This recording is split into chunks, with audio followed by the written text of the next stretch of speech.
All right, here we go. Super Bowl is set, so what are you betting on? It's what we all want to know, all right? As of last night, Kansas City was a 1-point favorite. No Super Bowl has ever closed with a pick'em point spread, so we'll see where this one goes.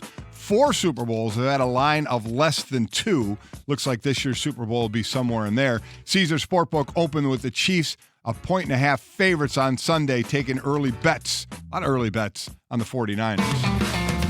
Australian Open going on right now. Naomi Osaka, Serena Williams, and Coco Gauff win their opening matches. Osaka, the defending champ and number 3 seed, beat Marie Bouzkova. The 18-seeded Serena Williams beat 18-year-old Anastasia Potapova. And Coco Gauff beat Venus Williams again. Kind of got her number there. The 15-year-old Gauff is the 4th woman over the last 30 years to win 6 or more major matches before her 16th birthday. Seriously, think of what you were doing at 16. That's alongside Jennifer Capriati, Martina Hingis, and Magdalena Maleva. And there was a UFC fight Saturday night. I spent a lot of money, and boy, the story behind this one, wow. I meant my story on how much I saw of this and for the money I spent. But Conor McGregor took all of 40 seconds to take out Cowboy Cerrone in UFC 246. 40 seconds. In those 40 seconds, Conor McGregor landed 19 significant strikes. Cerrone landed none. Think about that. The 19 strikes in 40 seconds, that's nearly 1 every 2 seconds. And the first few were with his shoulder. He was shoulder punching Cerrone in the nose and busted his nose before he knocked him out. So we're going to be all over social on this one. We're going to come up with some fun questions for you on fighting. We'll have some fun with that as McGregor had 40 seconds of fun with Cerrone, and that's what's trending. And he got his hair to look that nice the whole time. Did, What's Trending is brought to you by Redbox. Redbox has the newest movies fresh from the theater for under $2 a night. Head to the box or stream on demand. Golic and Wingo with you, presented by Progressive Insurance. Our phone guests join us on the Shell Pennzoil Performance Line. In 40 seconds, Conor McGregor is once again running UFC. It's incredible. It's incredible how fast that changed. The quick story. My wife and I were at Notre Dame this weekend. We ended up going to see America, the band, play. Tremendous. And by the way, unbelievable. They have been together for 50 years. They're about 70 years old, and they were fantastic. So, bottom line, though, we're at a casino, so we're gambling a little before, a little after. We get home about 20 minutes after midnight. Yeah. Get back to the house, right? And what do you know? I get the alert that Cerrone and McGregor are getting ready to start. So I buy it for $64. Sure. And as I turn it on, I'm right to the point where McGregor is just getting checked by the outside official and going into the ring. And then I saw 40 seconds and it was over. I'm like, my wife went in to change. She comes out. She goes, "How's it going?" I said, "It's friggin' over." I just spent $64 for about a minute and a half worth of actual viewing time. And it was worth it. Oh, my gosh. It was unbelievable. It was. Wow. Listen, if you played the long play, you didn't get your money's worth. But for action, you got your money's worth. Oh, you got your money's worth. So that's what's going on. They'll have much more on that going forward. But from the NFC Championship game, we talked about all the stuff we saw with Patrick Mahomes.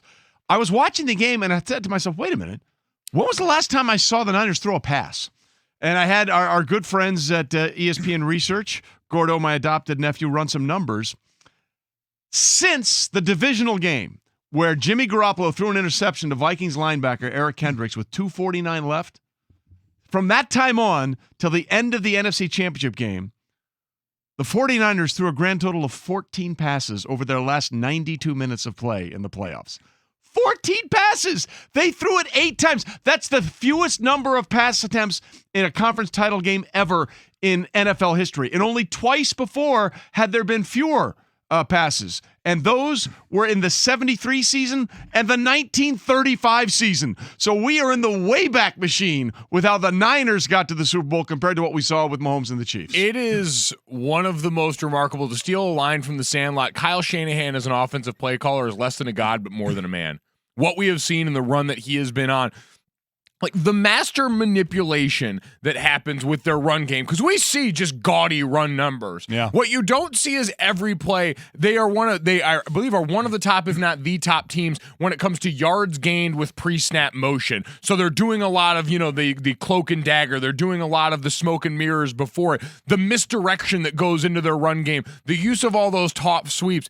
The amount of just interesting weapons that Kyle Shanahan has made use of. We know Kittle, Juszczyk, these guys, what they are as blockers to them. But Deebo Samuel is the jack of all trades guy in this one. The stable of unbelievably fast. Like, we've seen their miles per hour numbers all seasons. These running backs are so fast and so downhill. It all works so perfectly into what he wants that Kyle Shanahan can essentially be your quarterback so that the one on the field only has to throw it 8 times. And it's amazing they do it with different running backs. Remember, Breida was out of nowhere. Look at who's this Matt Breida? And then all of a sudden it was Mosterati, as they're calling him out there.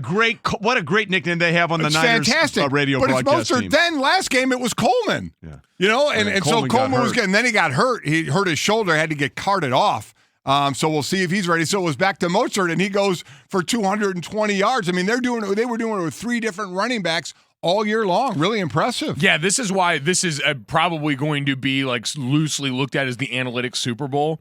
Because the Niners are doing exactly what the analytics crowd has been telling you, which is you don't really need to pay any of these guys monster money at the running back spot, because you can just find what works in your system, use a few of them, and get otherworldly production in this. You can do it creatively. It doesn't have to be just banging your head into the wall. That is the beauty of what Kyle Shanahan does as a play caller. But banging the Green Bay Packers heads into the wall, that's exactly what San Francisco did. 42 rushes, 45 if you count the victory formation, 3 kneel downs after the Richard Sherman interception. Yeah. By the way, how fitting that Richard Sherman seals it, right? The 2 biggest talkers on both defense, Frank Clark seals it with a sack, and Richard Sherman. The greatest thing was interviewing his mom. Seals it with the interception. Here, by the way, is this. This is Richard Sherman on the field, and we'll play 2 because he had his say, and then his mom, who was right there, also had her say. So first, the son on what it means to go back to the Super Bowl. They tried my baby once. Oops, you sorry, won't hold get on. them twice. Don't give it away. I really wanted my son to see me play in the Super Bowl, and it means a lot. He gets to see me play. And the other day, he told me I played a really good game, and that was one of the biggest compliments I ever got. That's what it's about. It gives you perspective. I appreciate Raheem, the offense, all my teammates, the D-line, Shanahan, Saleh, Hightower. It's a group effort. Lynch, everybody contributed to this win in this season, man. I'm thankful and we're grateful. So he's talking about how much it means to have a son play him in the Super Bowl. Right. And here's more parental pride, Mrs. Richard Sherman. They tried my baby once. You won't get him twice. That's right. Best believe it. Believe it. You won't get him twice. That was his mom on the field with Justine Anderson after the game. Remember, he gave up the one big play, that was the one big chunk play that the Niners gave up and that Aaron Rodgers connected on.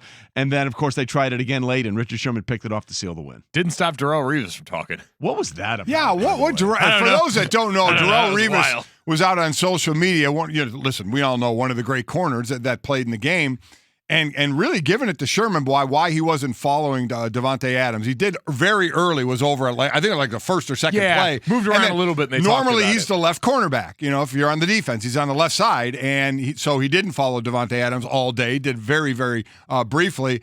And Darrelle Revis is out on social media ripping him for that. I mean, seriously?